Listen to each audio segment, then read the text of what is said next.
अस्सलाम वालेकुम नाज़रीन, उर्दू कवरेज में खुश आमदीद। ये जो तस्वीर आप देख रहे हैं, ये तस्वीर वापटा हाउस विहाड़ी के सामने बैठे एक 65 साला मनीर की है, जो गर्मी की शिद्दत में नंगे पाँव तपती धूप में बैठकर वक़्त के इस खुद साख्ता खुदाओं को इजारादारी के सामने अपनी बेबसी की तस्वीर पेश कर रहा है।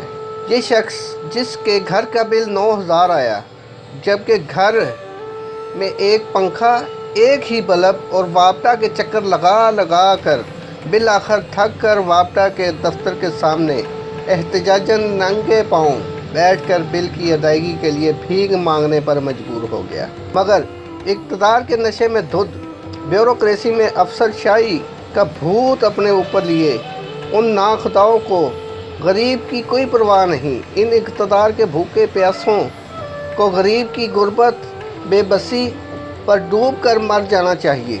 जो आज भी मुल्क में इस्लामी रियासत कायम करने के दावेदार तो बन बैठे हैं, मगर इस्लामी रियासत में रहने वाले इन गरीबों जो एक वक्त की रोटी को भी तरस रहे हैं, इनकी कोई परवाह नहीं। इसके साथ ही अगली वीडियो तक के लिए इजाज़त दीजिए। अल्लाह हाफिज़।